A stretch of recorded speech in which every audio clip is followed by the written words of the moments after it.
All right, well, good afternoon or evening for those of you who are joining us from different parts of the country. We are honored that you have signed on and joined us for our virtual GME open house.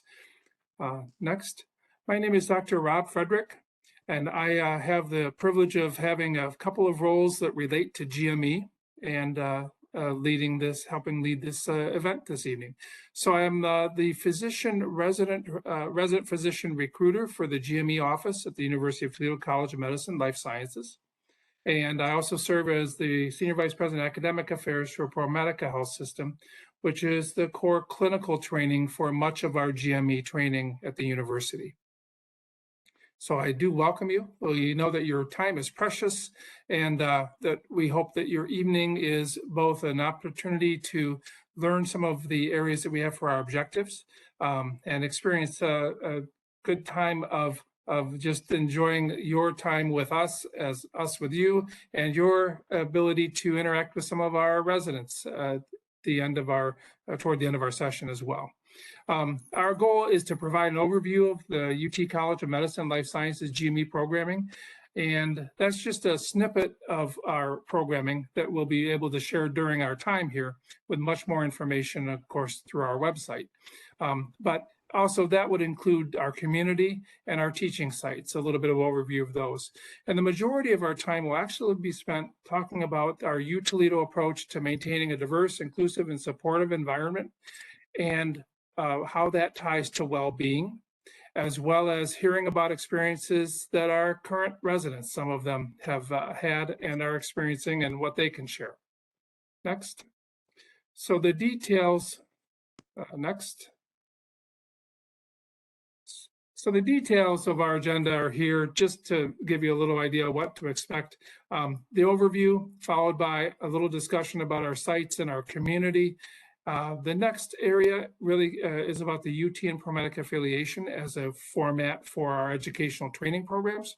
And then the next section is really, as I said, the major section about diversity, inclusion, and equity, as well as tying to well-being of our residents, faculty, and our organization. And then at the end, of course, one of the highlights that we enjoy, and the residents enjoy it, and our student participants have enjoyed it tremendously, is our time of spending with residents and the ability to, through the chat, participate as students participating with us and having some questions or things answered along the way. And then next. So as we look at the university, the College of Medicine is obviously one of the colleges within it. The University of Toledo has its 150th anniversary of its founding this year. It is composed of 270 plus undergraduate, graduate, and professional programs, of which the College of Medicine and the medical education program is one. About 17,000 students. That historically is a little higher, and as everyone probably knows, enrollment in secondary education and higher education has been falling a little bit this year, but amongst all of those programs, it's about 17,000 students. 60 million plus in externally funded research currently. That number continues to grow for us, and we have, as far as the College of Medicine, we have two primary campuses, one of which is the College of Medicine and the Health Science campus, and the other is the main campus, and which is the legacy campus of the university. Next. Then the University of Toledo College of Medicine and Life Sciences. It is not 150 years old. It was founded, however, a good length of time ago in 1964, so very well established, long-standing history of producing high-quality graduates from the medical school. Again, it's changed names a couple of times, founded as the Medical College of Ohio at Toledo. 700 plus medical students currently, 1,700 plus faculty members in the college. The graduate medical education, which we're focusing on this evening, 360 plus residents and fellows combined, 14 residency programs and 22 fellowship programs make up the programs that those folks are enrolled in. So this is a little detail about our programs and our fellowships, especially. So the ACGME accredited residency programs are the core of what obviously you know as medical students that applying is where you're going to apply to. So we have a fairly robust list of those programs. We don't have all, but we have a very large spectrum. 2 of those have tracks underneath them, and there's 14 core programs. Then we have 17 GME accredited fellowships. You see the list there. That number we continue to evolve and grow in recent years as we look at adding additional subspecialties. And then we have another group of 5 currently, and again, that number also continues to evolve, of subspecialty areas that the ACGME either is in the process of or of accrediting, or another body has provided oversight or guidance for those. Some of them are in areas that are particularly small and subspecialty areas for training that's important for ongoing tertiary and many times quaternary care of patients. And then we also have there at the bottom, you see dentistry and pediatric dentistry, which isn't part of the actual GME core training programs in medicine, but is under the auspices of GME. And those residents in both of those programs do interact fully with our other residents, and they provide a great service and educational aspect for those things that relate to the dentistry field. So there's good interaction there. So as far as just a little, so I just highlighted our programs again, much more on our website, and later on in Dr. Clashinski, my colleague's presentation, that provides the website link, and I'm sure you can find it as well from our presentation. But the ProMedica Toledo Hospital and Ebi Children's Hospital campus. So that is the largest campus, highest patient volume center, inpatient, outpatient in the regional area. Next. So the breakdown of the aspects of what all goes on there is really, it's the large hospital that serves as a tertiary center for ProMedica Health System, which is, again, a regional health system, Northwest Ohio, Southeast Michigan, as far as its acute care. It has other aspects of care across a number of other states, actually coast to coast in some respects, but not acute care hospitals, so it doesn't really impact the direct medical education.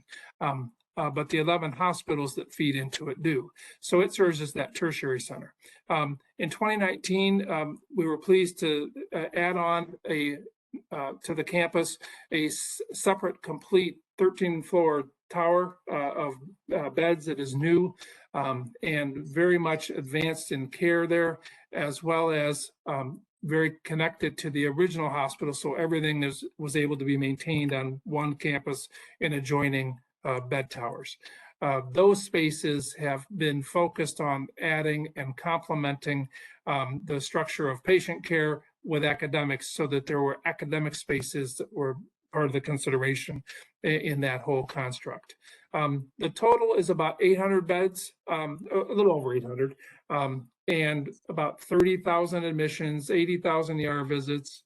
The high acuity care crosses a lot of disciplines from adult to pediatrics, and the advanced centers in trauma, stroke, STEMI, obstetrics, maternal care, and pediatric, including intensive care, pulmonary cancer therapy, as well as neonatal care. Recent recognitions for those hospitals, #1 in the region, and top 50 US hospitals, a number of different years recognition. Next. The University of Toledo Medical Center. So let me put in context real quickly, sorry. So our learners spend time on 2 campuses. The programs spend overall a higher amount of time on the larger campus, the ProMedica Toledo Hospital and Toledo Children's campus, but not all programs do. So some programs spend more time at the University of Toledo Medical Center, but all programs spend time there, and that's where our SIM Center is, and a good number of core didactics and other subspecialty and rotations for various residency programs. So it is, again, a hospital that's a short distance away from the other campus. They're about 15 minutes apart, maybe 20. Itself is a 246 bed hospital with and long established as a teaching and academic medical center. It's a multidisciplinary inpatient teaching facility on the health science campus. So that is also where the early curriculum for medical students is. It's very convenient, connected well, and there's good convenient housing that a number of medical students have right around the area very frequently. It serves as a community hospital for the southern and western portion of the Lucas County and Toledo area, but also as a referral center for specialty services in a number of areas, including behavioral health, renal transplant, geriatrics, orthopedics, other subspecialty areas. So good complementary, if you will, centers for providing a really good educational platform. Next. One of our points of pride is our interpersonal immersive simulation center. It is state of the art, always is outdated within a day. So we don't say that, but it really does reflect that. It is very modern, very well equipped. It's 3 levels that are dedicated to different aspects of simulation and virtual learning. All of our learners, from medical students through residency training program, spend a good bit of time in the simulation center related to their specialty areas. All residency programs, which we're focusing on tonight, do spend a bit of time there for such things as patient safety, communication skills, other things, no matter what their specialty is. Surgical and more procedurally oriented specialties spend a good bit more time there as it focuses around their specialty training. Robotic simulation is taught, demonstrated there. It has a patient interview and evaluation center. Biomedical research and development is a part of that, and a number of residents and fellows in our training programs do spend some time there with some researchers if they choose to do so. Next. So look at our community now. So we've tried to describe a little bit about the university, kind of our educational platform, as well as some our simulation capabilities and such things. Now look at our community. So next, so this is a skyline picture. We are a welcoming and inclusive community. We are a mid-sized Midwestern community with attractions in many respects of a much larger market, such as some of the offerings that we have in the areas of sports, parks, cultural and restaurant and entertainment venues, as well as other aspects. We have much to offer, a great place to begin your graduate education. And if those of you who choose and we're fortunate to attract to be with us in our residency programs, if we're a very reasonable drive to other communities if the need arises or the desire arises. Detroit, Cleveland, Chicago, all reasonable drives from the area. If you choose to do that, if you have a need for that beyond what our community offers, which people find that it is a very, very supportive community for the majority of their time with us. So next slide. So I want to pass this off at this moment to Dr. Jim Clashinski. Jim is our Senior Associate Dean for the Clinical Affiliation, or Clinical Affiliations, and a professor in the Department of Medicine. Yeah, thank you, Dr. Frederick.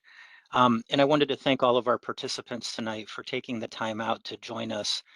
We know you have very hectic and busy schedules at this point. So again, thank you for taking a few moments to learn a little bit about Toledo, a little bit about the College of Medicine, and in particular, a little bit about our graduate medical education programs, which we are very proud of. First slide. Dr. Frederick had alluded to ProMedica and the facilities and things like that. So I just wanted to take one step and kind of create a context around the College of Medicine's academic affiliation with ProMedica. So this is a the important thing I think for the participants to know is that this is an enduring, long-lasting agreement that the leaders from both the university and specifically the College of Medicine in ProMedica felt that it was really important to create a legacy healthcare in Northwest Ohio.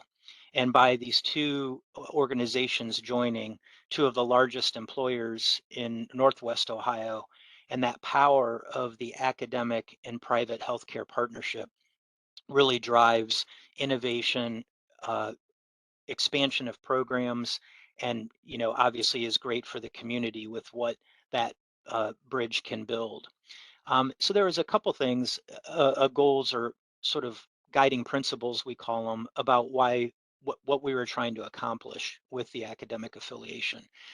One was to develop Toledo and Ebi Children's into a premier academic medical center. It's also to not only support, but really to enhance and create new opportunities for our learners, both the medical students, residents, fellows, and other healthcare profession students that rotate at UToledo. And I think one of the big guiding principles was really to attract and retain top talent. And usually when you talk about that, you're talking about faculty and researchers.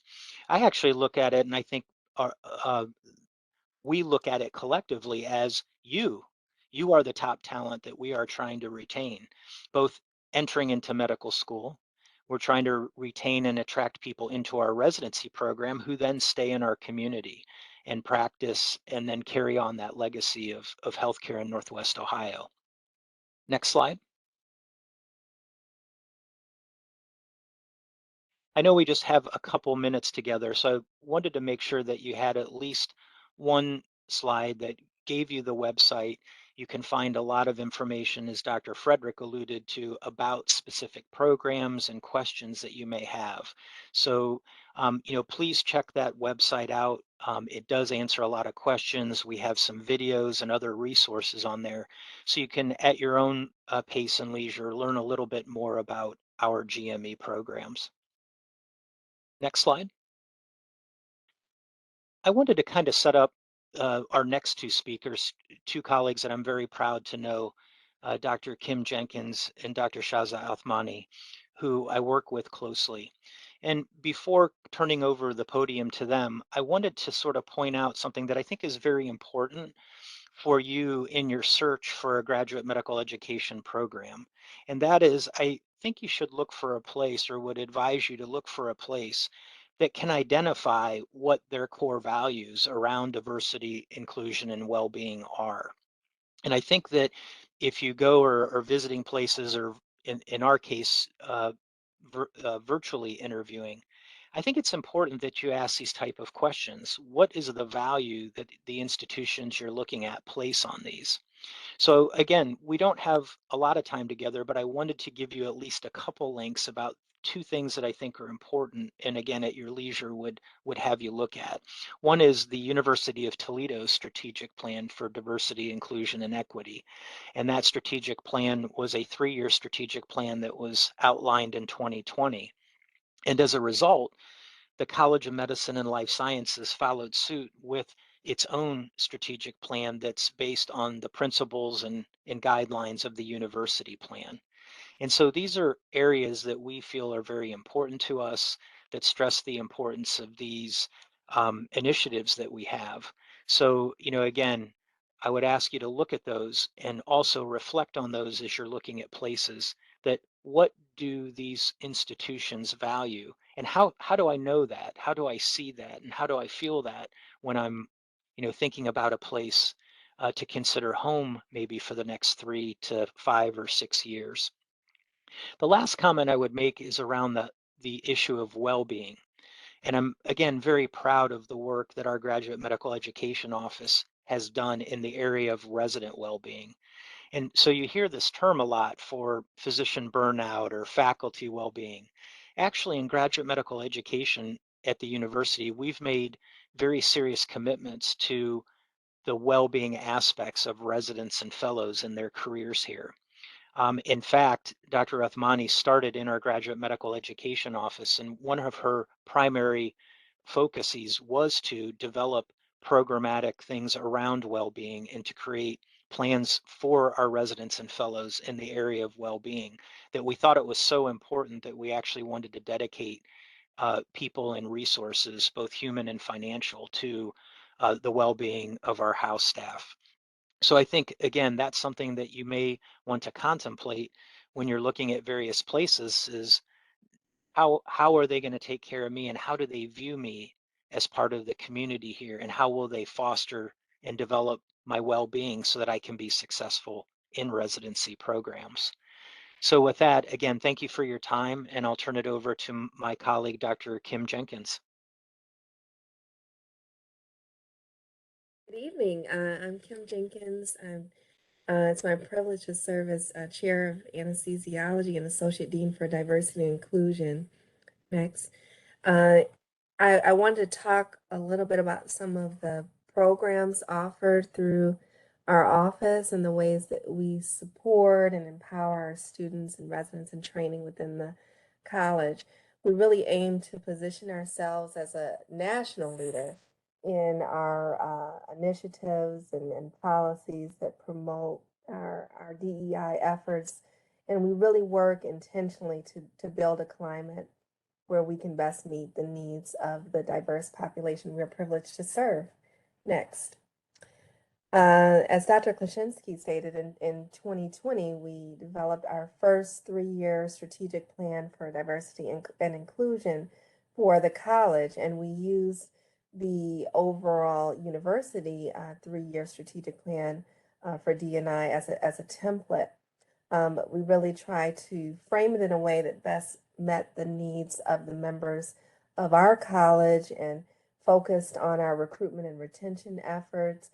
Just this upcoming weekend, Dr. Frederick and I will be going to Case Western to really highlight our programs during the Regional Medical Education Conference, which is the largest minority recruitment conference in the Midwest. And a few years ago, we were able to host that here and are very proud of our efforts there to highlight our initiatives through that conference.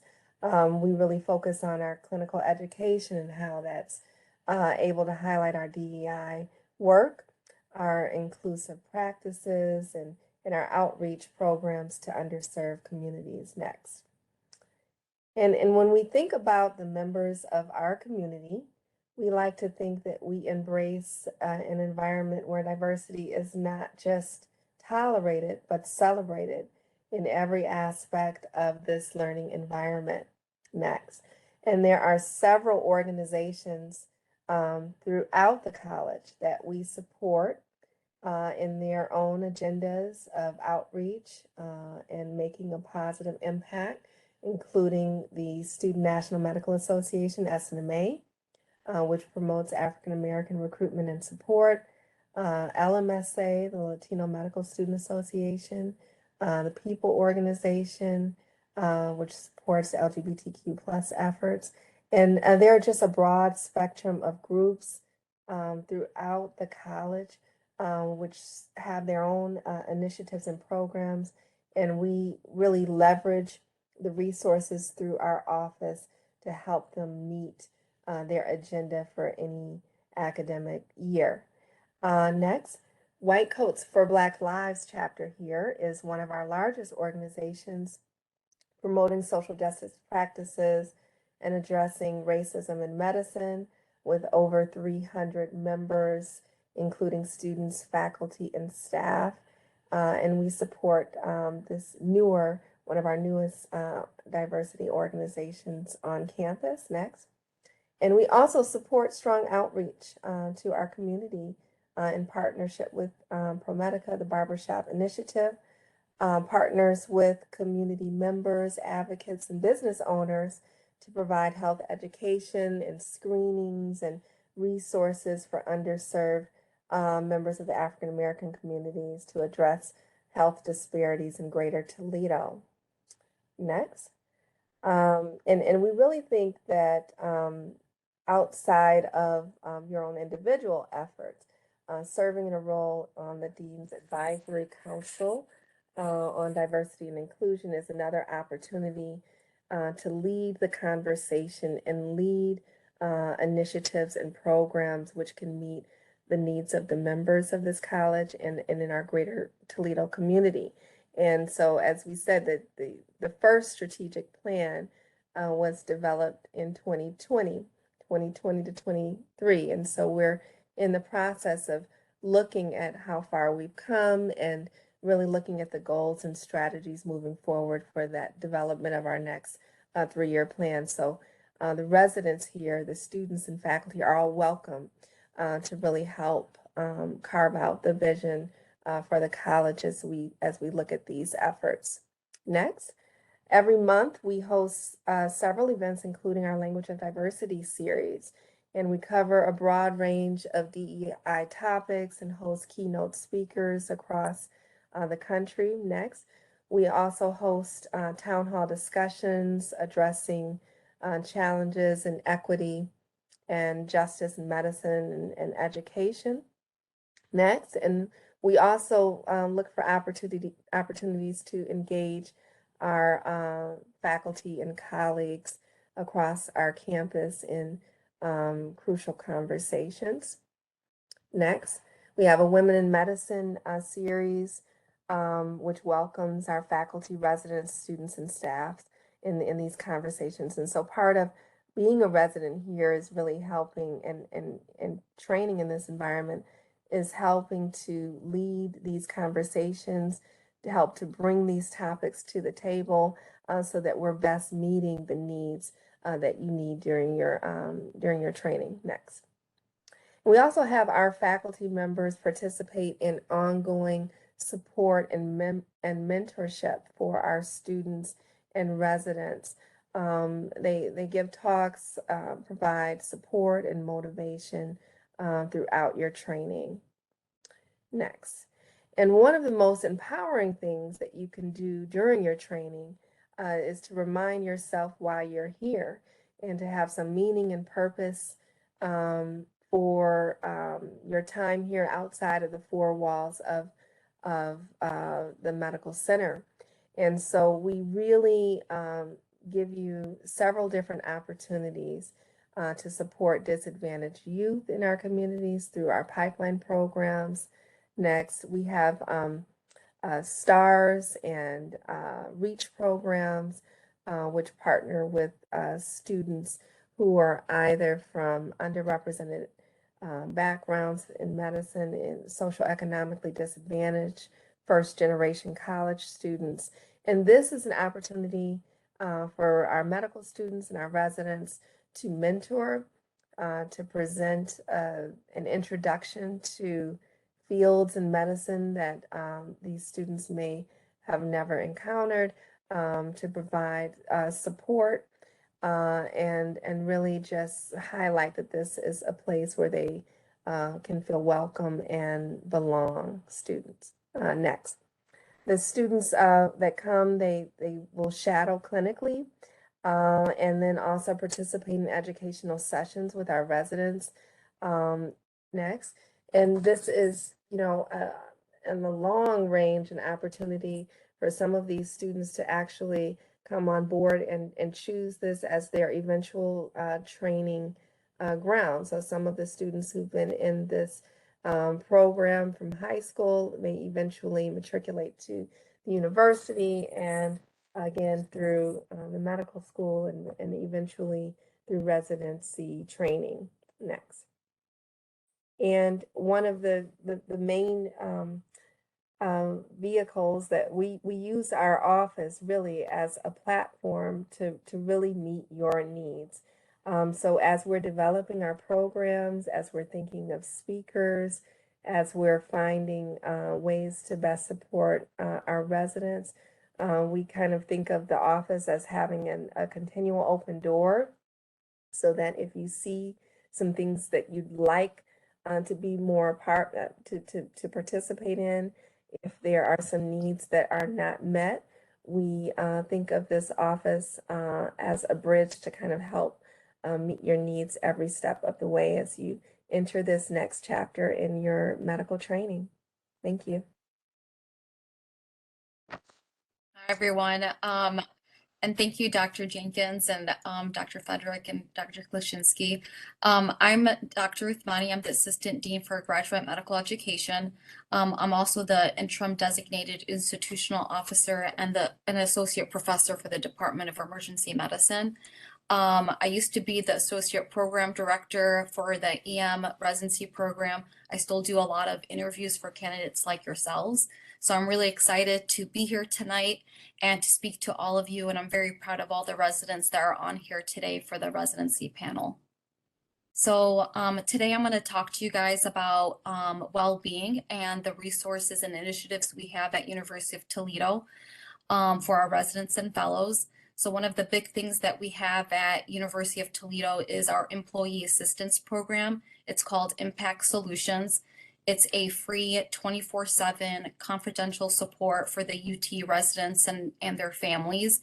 Anyone in their household is able to use it. It's great for any financial or legal resources that you need. And it can help with your taxes or needing any childcare or mental health counseling.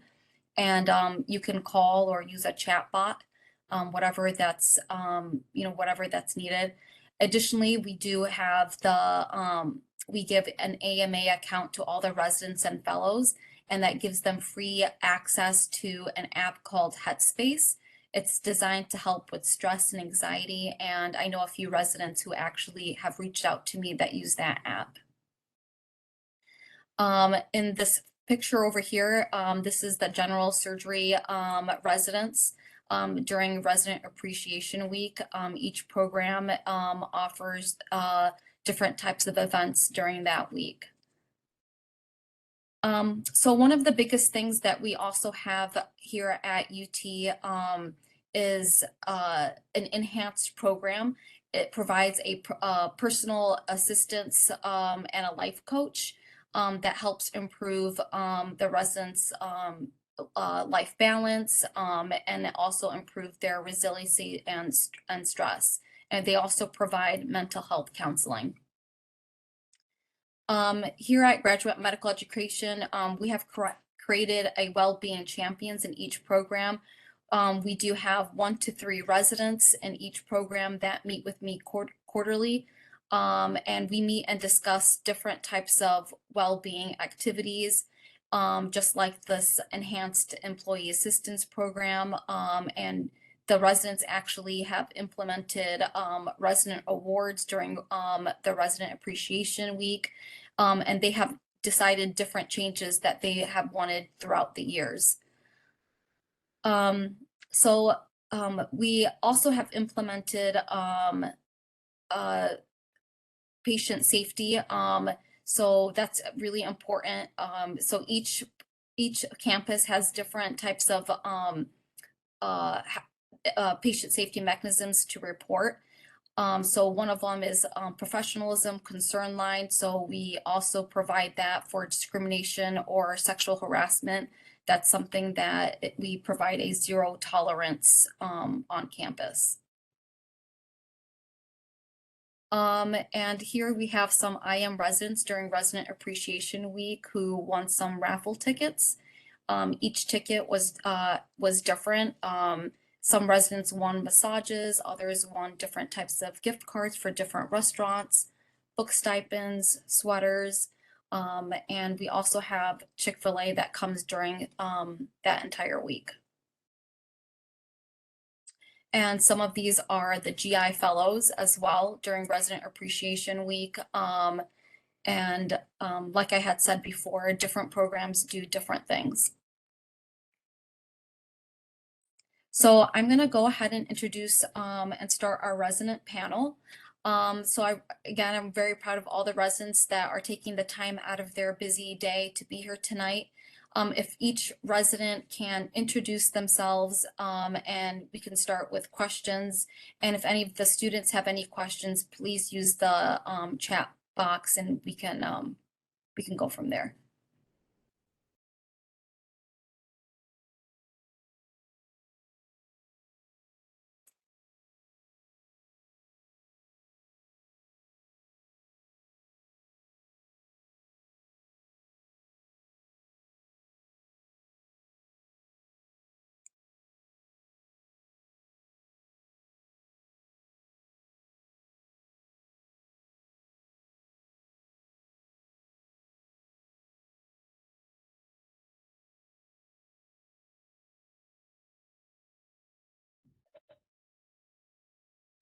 Hey everyone, I'm Eric Madrano. I'm one of the I'm our academic chief resident third year for the emergency medicine program.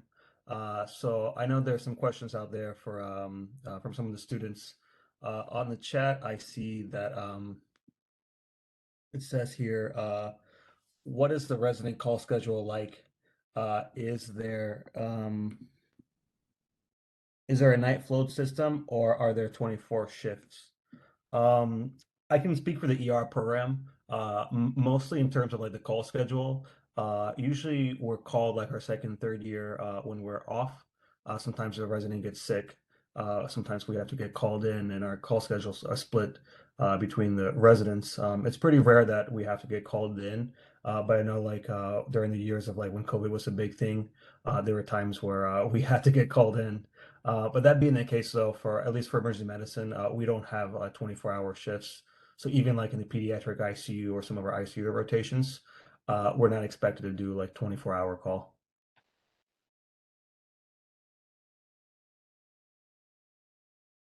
Hi, my name's Malika Fenzel. I'm a pediatric resident. To answer the same question, we do sometimes do 24-hour call, maybe once a month, sometimes less, just to cover that Saturday when we might not have a daytime and a nighttime resident. But they're very far and few between, I would say. But we do every once in a while have a 24-hour call. And if I may speak, my name is Kirabel, and I'm one of the third year internal medicine residents here. And to answer that question, we generally do not have any 24-hour shifts in our program. The maximum would be 12-hour shifts, which could be either from 7 a.m. to 7 p.m. or the opposite, from 7 p.m. at night to 7 a.m. in the morning. So no 24-hour shifts in the internal medicine residency program.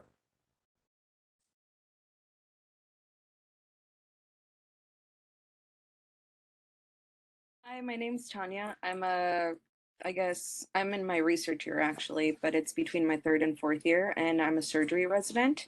And to get a little bit on that topic, so for surgery, we actually do have a night float system for during the week. And then on the weekends, we actually do 24-hour calls on Saturday. So normally that ranges between 1 and 2, depending on your year, but that's how we do it. Hi, I'm a surgery intern. My name's Miguel Hernandez Rios. Tanya, one of my senior residents, just explained how it works. I can tell you that coming from a home institution in my medical school in Puerto Rico, 24-hour call was every 3 to 4 days. So having this type of schedule is really, really nice. Not every rotation are you doing the 24-hour call. It really depends. So, the night flow system is very helpful. So, yeah, it's really nice to have this system. My name's Devin Francione. I'm a here anesthesia resident. Got my hands a little full, but in terms of anesthesia, we used to have 24s. Recently switched to having an overnight night flow coverage. We're getting pulled a little away from some opportunities to have cases. Now it's working. Finishing up my month night float, but I think typically people to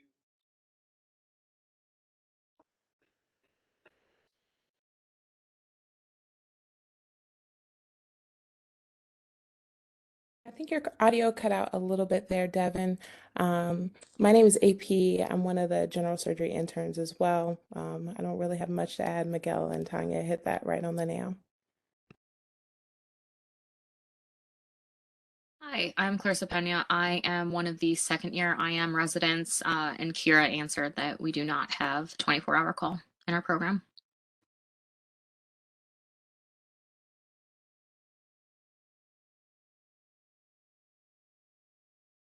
All right, I'm gonna go ahead and I'll just ask the next question. So for the residents that have a family or any babies, how has your experience been like during residency?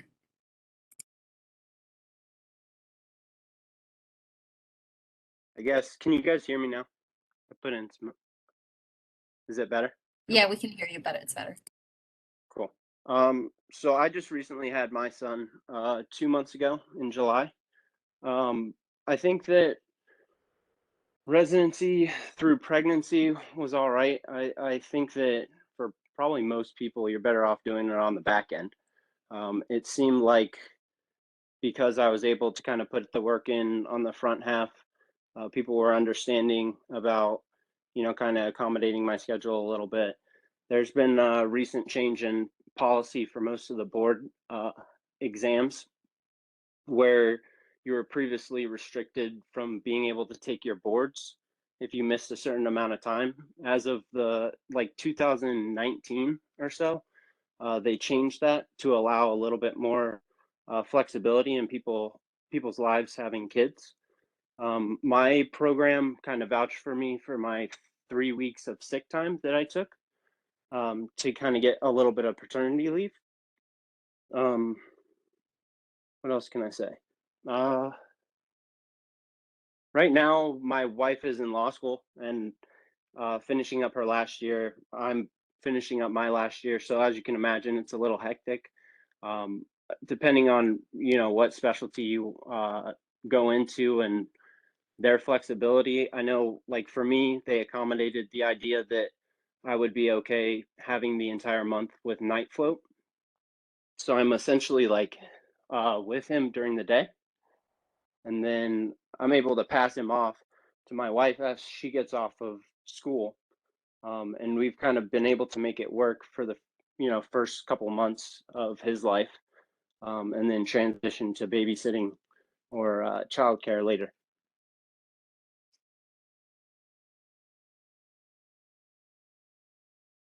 Is that helpful? Hopefully it is. You're doing a great job balancing, Devin. I'm Thanks. biased into anesthesia.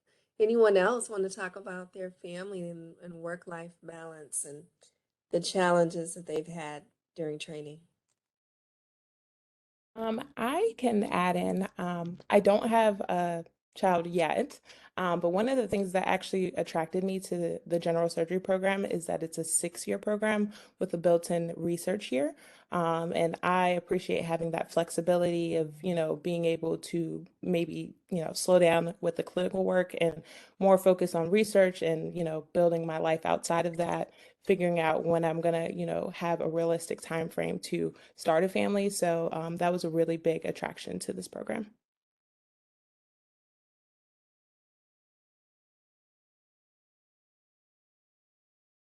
I don't have any kids yet either, but there are several people in the pediatric program right now who are pregnant or have spouses or significant others that are pregnant. And just from what I've seen, I'm an intern, so I've been here for a few months, but what I've seen, the program's done a really great job of accommodating people's schedules and kind of working to give them maybe busier rotations early on, like right when they find out that they're expecting, and trying to work with the residents. So I've been really impressed by that and encouraged for when that time comes for me.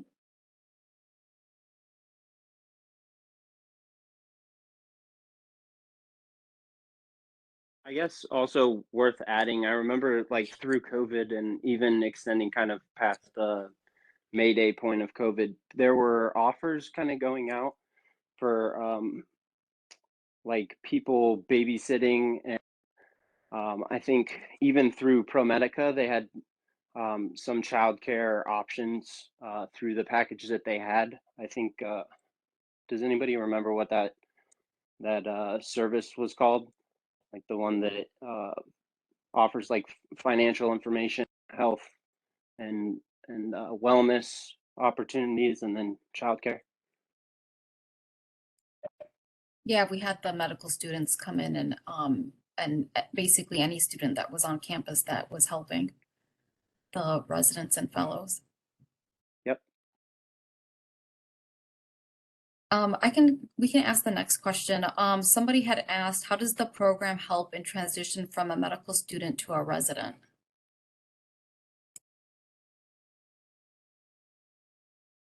So I would say the good thing about our emergency medicine program is that in July we have a moment of like it's like a month of orientation for the first years. So when they start out, they actually get a lot of time in our simulation center where they get to practice the procedures that they need, and also do a lot of simulation in terms of like mod codes, like traumas.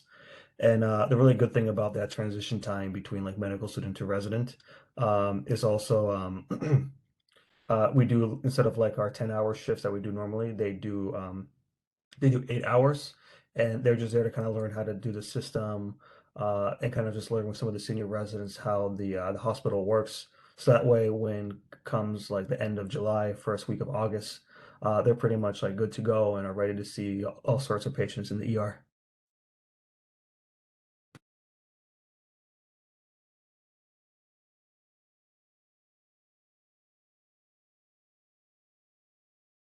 What was the question? Transition from medical school to residency?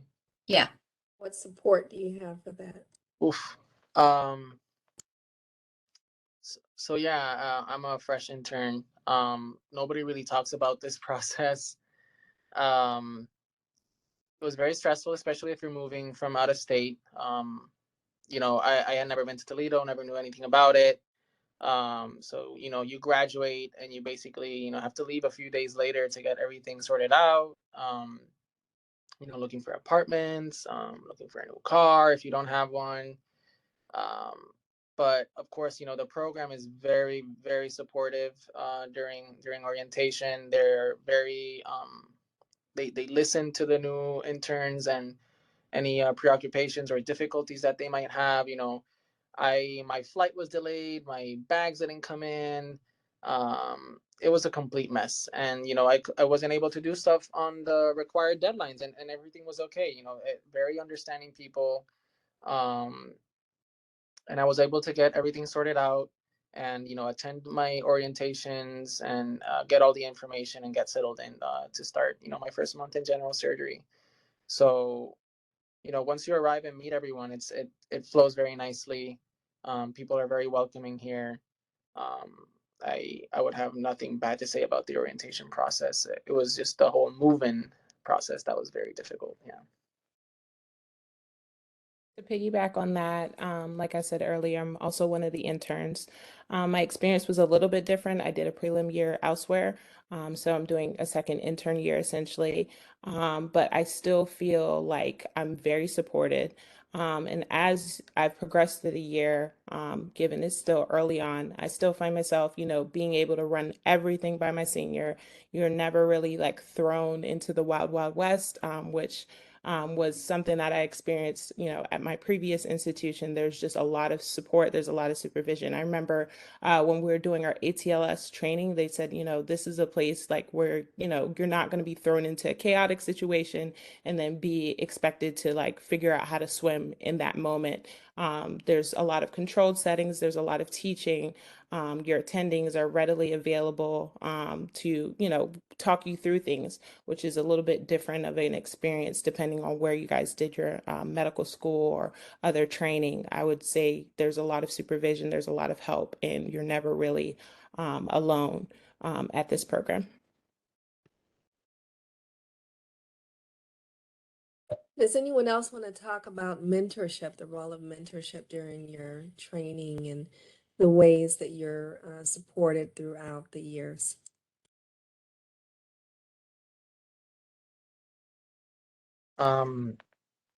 With the general surgery program, in the beginning stages of orientation, we were informed by our program director that we're going to be paired with a mentor of our choosing, and we got to meet a few attendings in the welcome picnic that we had, and it was nice to meet some of them, and you kind of get a feel of who can help you out. You do your own little research behind the attending, see if they match your interests or anything, if you got along with them in the welcome picnic and that sorts. But mentoring is always also doesn't have to be an official mentor, official program. I feel like throughout medical school and coming into residency, mentorship is also can be also very informal.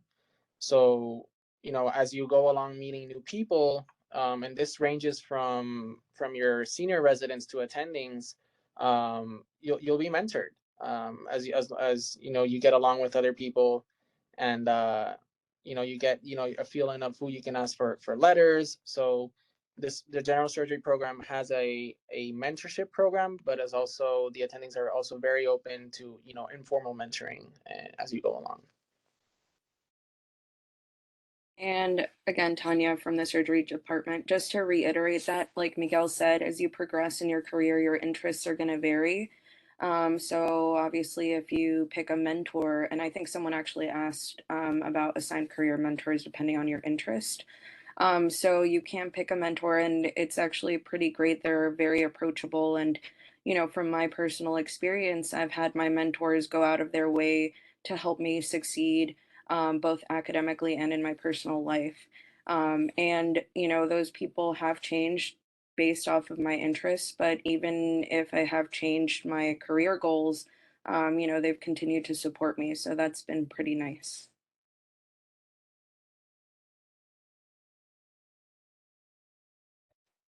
Do you guys want to talk about if it was hard for you to get into your specialty?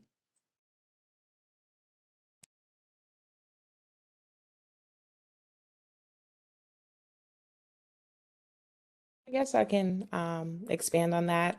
So as I mentioned earlier, I was a prelim. Whenever I was applying in medical school, I thought I was going to do a surgical subspecialty, and I got the letter that I did not match.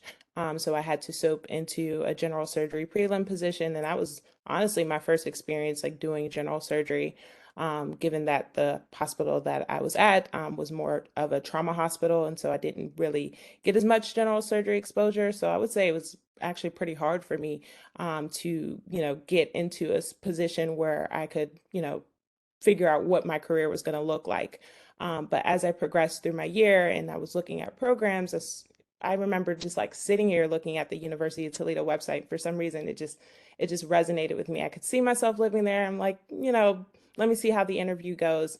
And my interview with our chairman, I like knew at that moment, like, okay, I'm probably going to be going here, and it's just honestly, it's like a feeling like whenever you know that you can be at peace with something, and that things are just going to work out. But it was not easy by any means. But now that I'm here, I recognize, they recruit top talent, and to be a part of that, to be under these people, who have great case volumes, who are great teachers, it's well worth it. So the journey is difficult, and the program is competitive, but if you're able to match here, you'll have a great experience.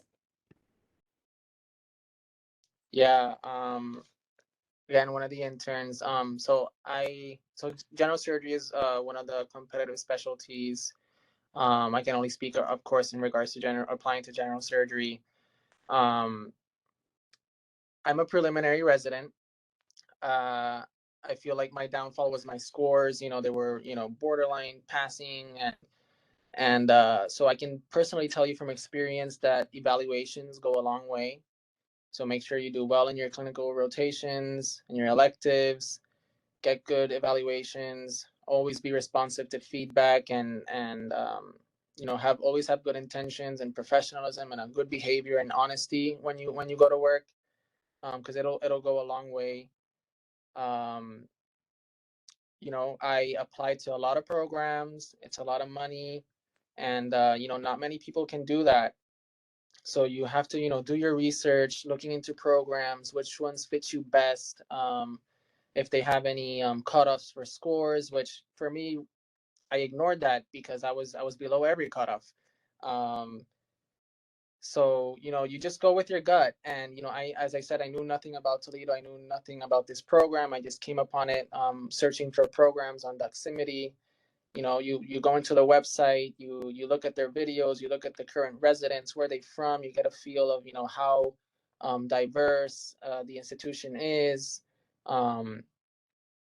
and you know, I landed an interview here, and you know, you just put your good faith into your honest work and hope for the best. Really, that was mostly my experience. But as I said, coming in here, I can second what my co-resident AP said, that there's really good talent here. The attendings are really good, and you know, I'm honored and privileged to be in this program.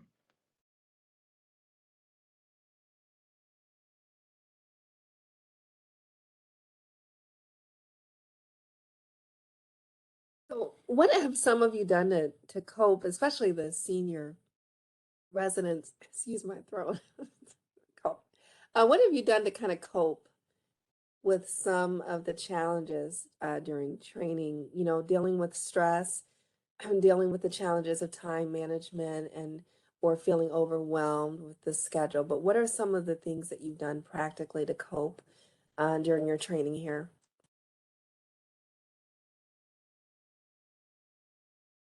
I guess I can kind of touch on that a little bit. In terms of residency for me, like it was kind of a wild ride because I started in 2019, and you know, everybody knows 2020 was the start of COVID. So halfway through my intern year, some of us got pulled off of our rotations to go and do ICU for COVID. Most of our rotations were impacted. It was a weird time in my life where, you know, I was in the process of trying to get married. So, you know, between like marriage, moving in with my fiance, and, you know, COVID, residency, there are definitely a lot of stressors. I found that the most important thing was kind of reverting back to what I knew brought me happiness in other stages of my life. So for me, you know, I was a track guy in college. So, you know, I tried to find some time to carve out to run. Got a gym membership, which I admittedly didn't have in the first half of intern year. You know, I was in there with like a little N95 from the moment that they started allowing people to kind of go back into the gym. You know, I tried to go on off hours, minimize my risk, but doing what I knew that I loved. I also carved out some time for, you know, date nights and stuff like that, trying to bring it back in and uh, refocus my energy and efforts when I was at home.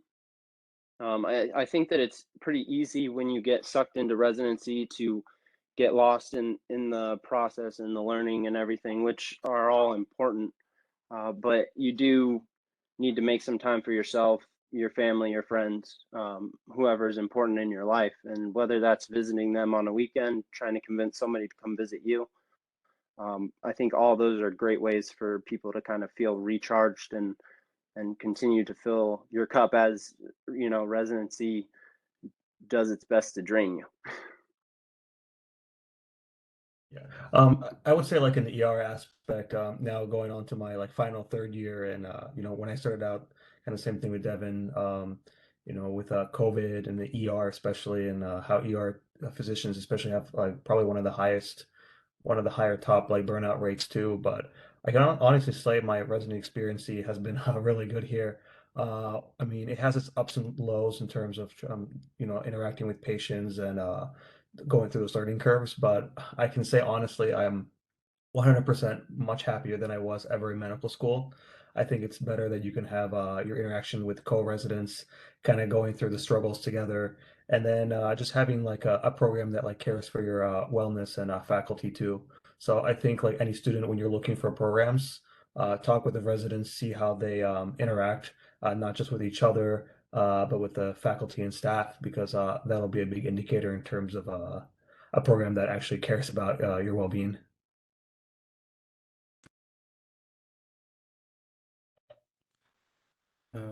Maybe I can also add something here. As a third year internal medicine resident, I guess I can say, well, I mean, in my personal experience, to be honest, the internal medicine residency program here is, I consider it to be pretty benign. And the reason that I say that is because I have friends from other programs, other community programs, and I know what type of schedule that they have, and some of them like they do like 24 hours, and they have some pretty busy schedules too. So compared to that, it's my experience that the program is actually benign and not that stressful.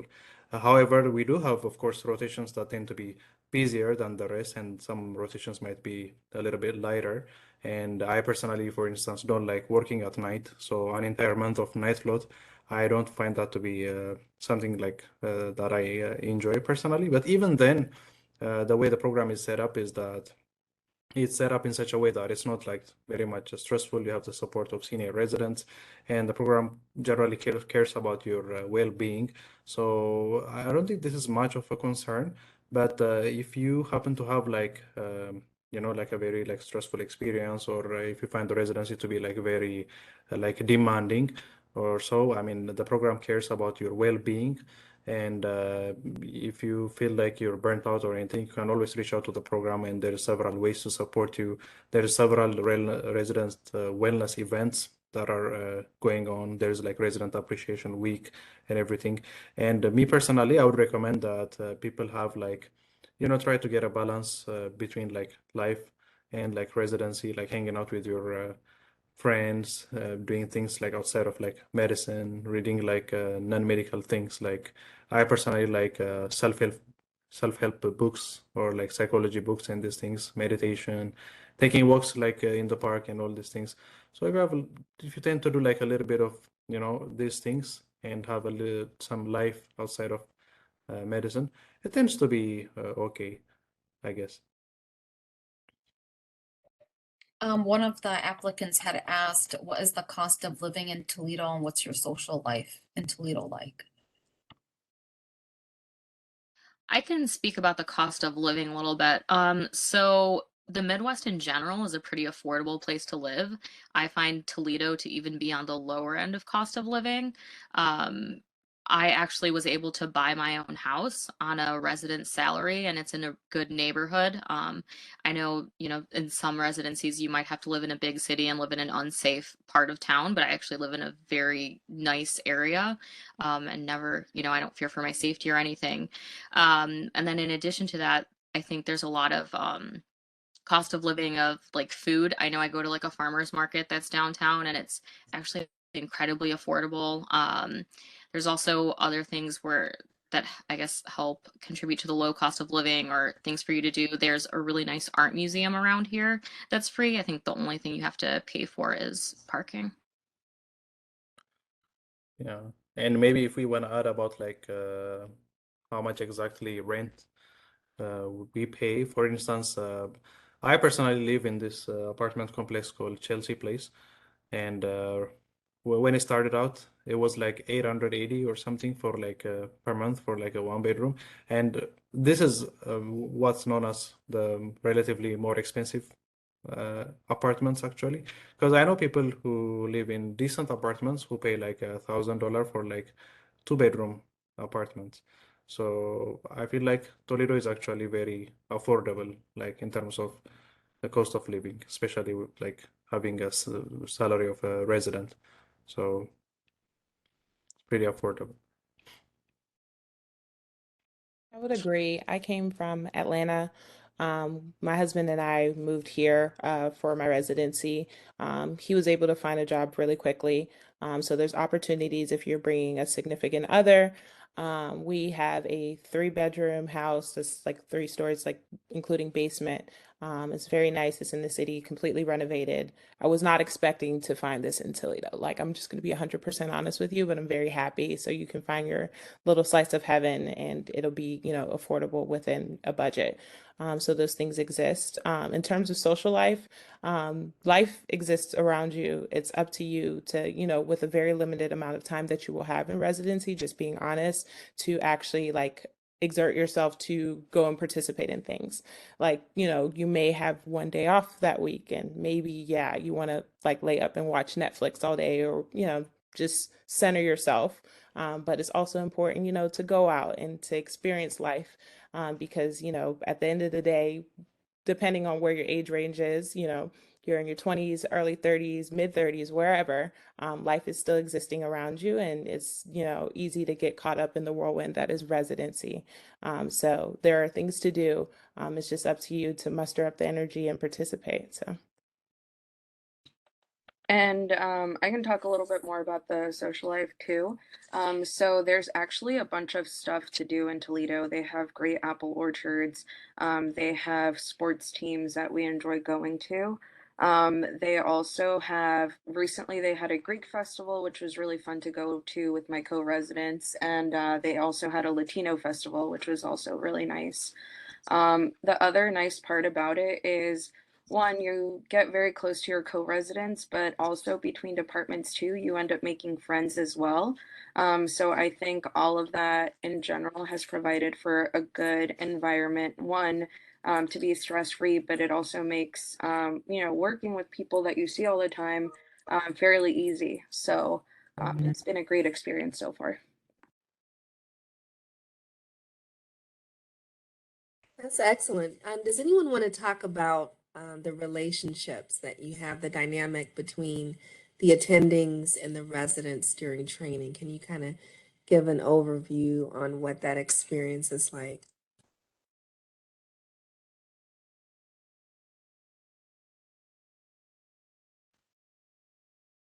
For me, I was assigned a mentor. It was somebody that I hit it off with in one of my interviews. And I was on nights, and just having that person like text me and literally like just checking on me, like, hey, you've been in Toledo like 2 months, let's grab something to eat. Like it's just different, like of a feeling like that they actually like recognize you as a trainee, like by bringing you into the OR, having you do cases with them, but also like checking up on you outside of that, and just caring for you as a total person. So like I said, my attendings here are really something else. I love most of them, and I'm looking forward to keep meeting them as I progress through my year. But on the surgery end, I definitely say my attendings are solid. Honestly, in my experience, in fact, that's one of the things that I first noticed, like being a resident in the United States. I mean, I'm an IMG, and originally where I am from, uh, generally, like attendings are feared. You know, students tend to fear attendings, residents tend to fear attendings, and that was sort of the culture and the norm. And attendings actually tend to enjoy being feared for whatever reason. So that was the environment that I was like used to. There is this unnecessary complexity involved, like in between. So when I became a resident here in the US, the first thing that I actually noticed and that really surprised me is how friendly attendings are. And you know, when I see like attendings having, you know, lunch with us and talking about other stuffs and being friendly and really approachable, it was really something nice. It was a nice experience that I witnessed. So I mean, there is no any that huge complexity like in between. Attendings are like approachable, and some attendings are also like very like friendly, and you know, they talk to us like we're their, you know, friend or something like.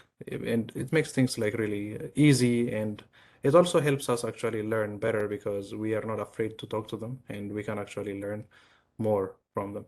So I truly appreciate that. I mean, I wanted to mention that.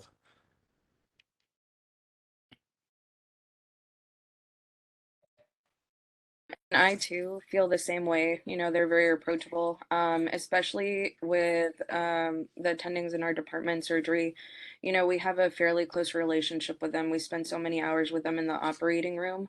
But I've had attendings buy me lunch after a long case. And, you know, it's very nice because when we sit down with them, they actually take the time to give us feedback, one, on our technical skills and how we're doing with regards to the rotation, but also that can vary and range up to even giving life advice. So I've gotten a fairly good experience from that standpoint.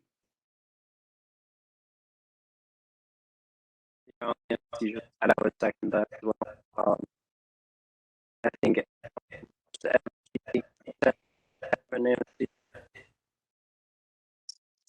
Can you hear me?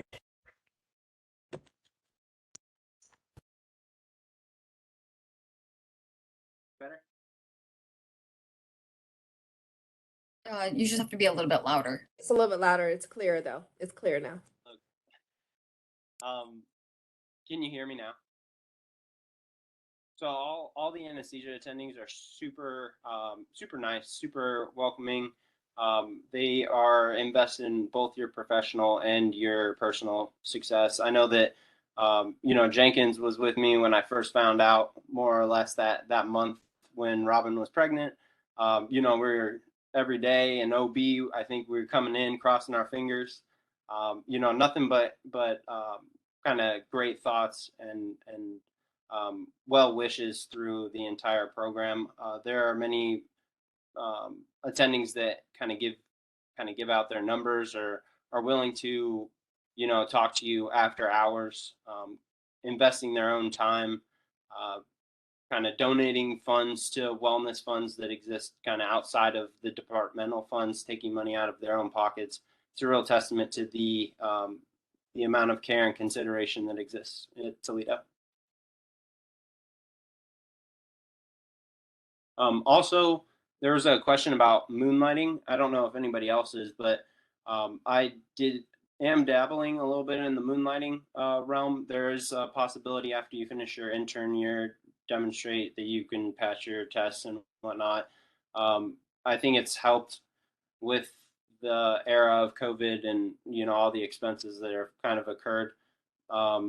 The opportunity that I have just extends on Saturdays whenever I can schedule them. So I do it like once, maybe twice a month, assuming that it doesn't get in the way of any clinical responsibilities and it doesn't increase my hours up above 80. Does anybody else want to talk about moonlighting?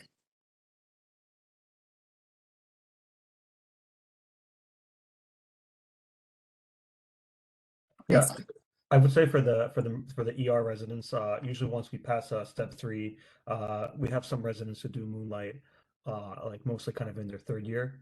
I think it's a phenomenal way to get experience in terms of when you prepare for once you graduate, when you're attending. I know the residents that have done it before have actually have helped the other residents make connections in terms of some of the hospitals they work. And they never feel overflowed there either. I think from a surgery perspective, it's a little different for us because, can't book a case. So I don't think moonlighting is an opportunity, but I may be misspeaking.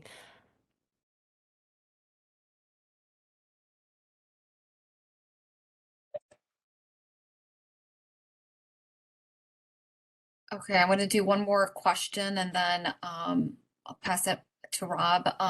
So somebody had asked, are there any teaching opportunities and how involved are the residents in the medical student education?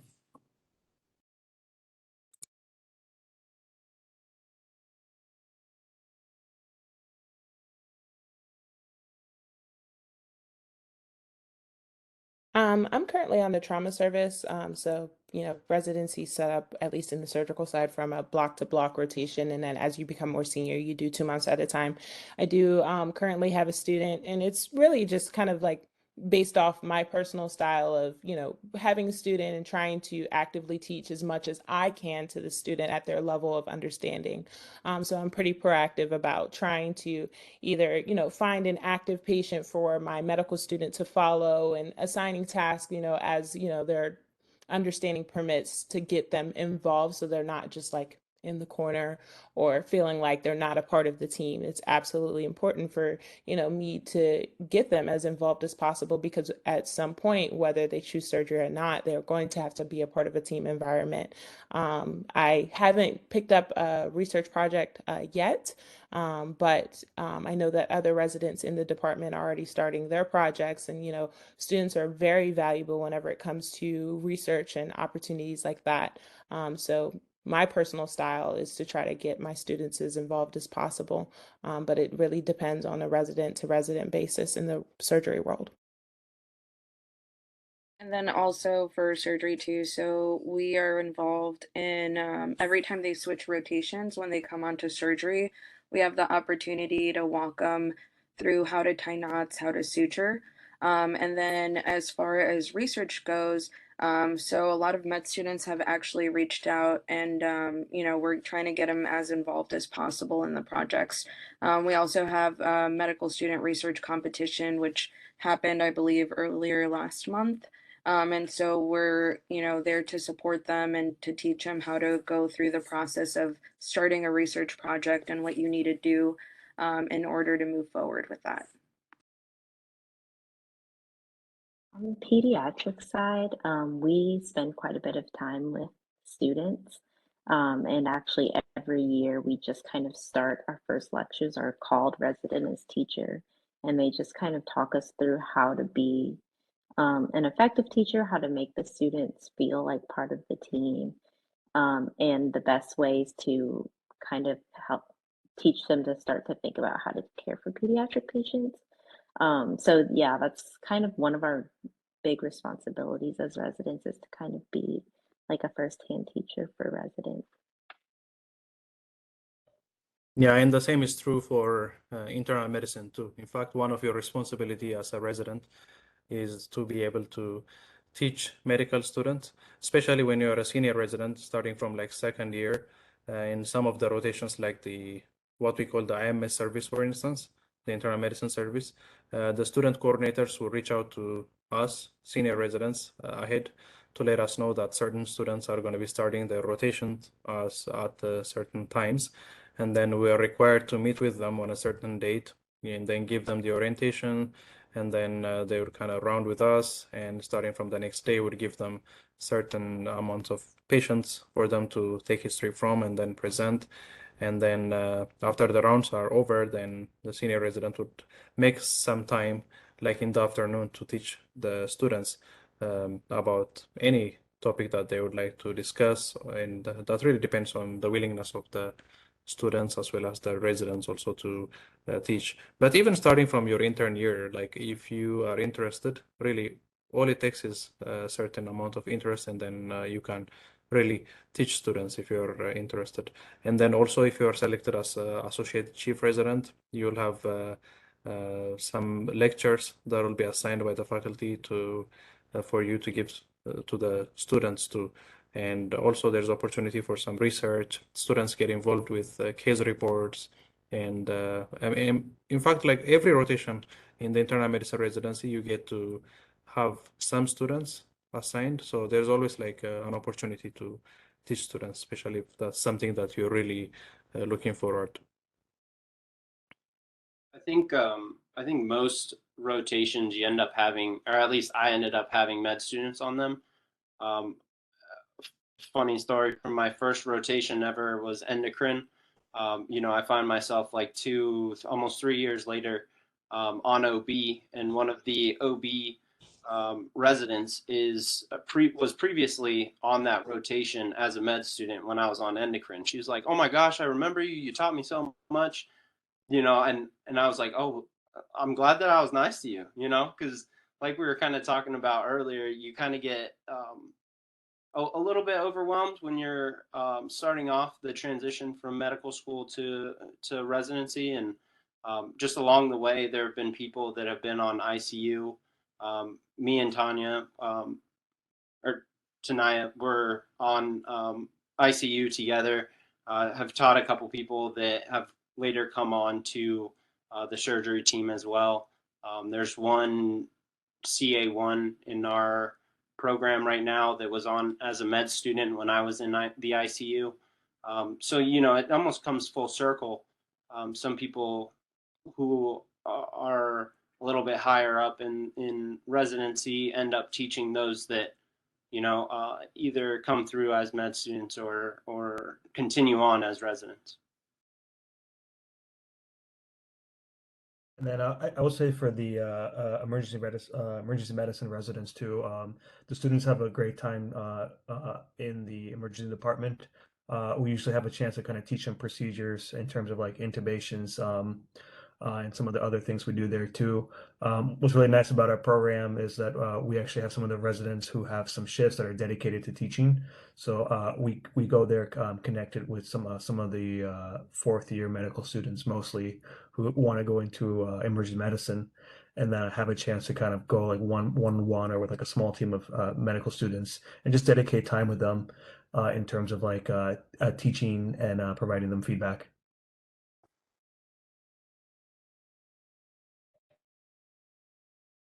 Okay, I want to thank everyone. Thank you all the residents for being on the residency panel, and I'm going to hand this back to Dr. Frederick. So thank you all is the first thing. For all the participants, thanks for taking time out of your evenings to join us. Certainly, we hope that we've done the job that we set out to do, which is really to give you a little bit of exposure to us organizationally as a community. More importantly, what we are doing in our commitment and our progress in developing and maintaining a diverse and inclusive culture, as well as the real life experiences of our residents. I'm always amazed and so proud of what our residents and our fellows do go through and how they have tonight just displayed their lives, shared their lives with us, with you all, as well as their encouragement, their experiences, their various aspects of what they have brought to residency training and what they're getting out of it, and what those of you who are participating might also expect. So again, we thank you for that. We hope that we have met your expectations as participants. With that in mind, we do want to ask if you will stay on as we kind of close our formal part for a quick survey. That survey is designed to help us figure out how we can improve, whether we met your needs, your expectations, whether we shared appropriate information for you, or what we were missing. And then again, encourage you, what we've shared tonight, especially about the depth and breadth of our educational aspects and programs and sites and what we're doing from the education perspective, is dwarfed in comparison to what's on the website. As I mentioned, Dr. Clashinski mentioned as well, please seek that out for any further information. And you can also communicate through there. Every program has a communication channel that is linked to that master GME site. So you don't have to figure it out a whole lot deeper than that. So again, thank you to all. Thank you to my colleagues, and thank you to all of our residents who participated. You make this event great. I appreciate it very much. And then I'll stay on for a little bit and close out at the end after people have had a chance to complete their survey for your participation, the participants. So thanks again, everyone, very much. And all have a good night. Thank you. Thank you, everyone.